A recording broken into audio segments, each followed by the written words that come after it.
চাঁদ আস্তে আস্তে পৃথিবী থেকে অনেকটা দূরে সরতে শুরু করেছে। দিনের ব্যবধান কমে যাবে, মাত্র 4 ঘন্টা থাকবে দিন, বেশিরভাগ সময়টা রাত থাকবে। হাতের মুঠোয় চাঁদ, একথা তো শুনেছি আমরা, কারণ ভারত চাঁদের দক্ষিণ মেরুতে প্রথম পদার্পণ করলো। কিন্তু এই ভিডিওতে বলবো হাতের মুঠোয় চাঁদ আর নয়।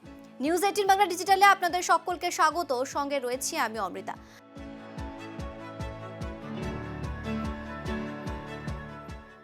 সম্প্রতি একটি আর্টিকেল প্রকাশিত হয়েছে। সেই আর্টিকেল এটা বলছে চাঁদ আস্তে আস্তে পৃথিবী থেকে অনেকটা দূরে সরতে শুরু করেছে। অনেকটা দূরে এই কথাটাই ব্যবহার করছি, কারণ 8 ইঞ্চি করে চাঁদ সরে যাচ্ছে প্রত্যেক দিন। তাহলে ভাবুন, আদতে আজ থেকে 100 বছর পর চাঁদ আদতে পৃথিবীর কতটা দূরে থাকবে।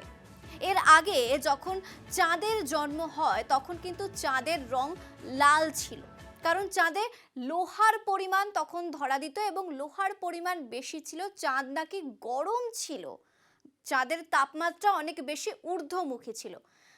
পরবর্তীতে আস্তে আস্তে চাঁদ শীতল হয় এবং চাঁদের মধ্যে গর্ত তৈরি হয়। সেই গর্তগুলোতে আমরা দেখেছি যে এক বরফের টুকরো পর্যন্ত পাওয়া গেছে।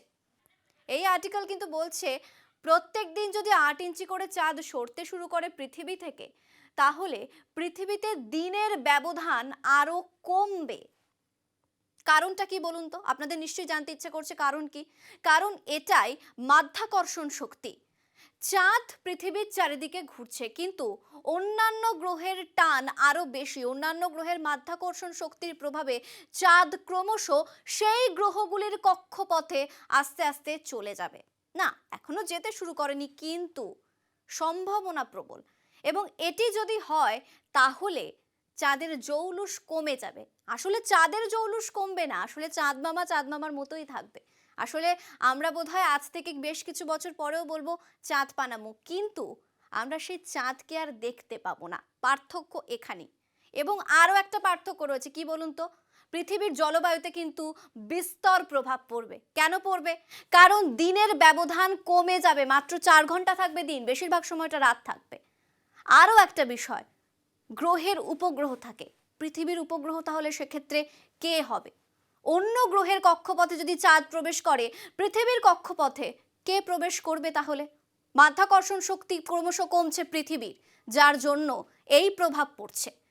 সর্বতোভাবে এখনো পর্যন্ত নাসা যা জানাচ্ছে যে পৃথিবীর মাধ্যাকর্ষণ শক্তি যাতে আগের মতো করা যায় এবং পৃথিবীর চারপাশে কক্ষপথগুলোতে স্যাটেলাইট যত আরো বেশি করে ঘুরতে থাকে, তার জন্য নাসা চেষ্টা করছে।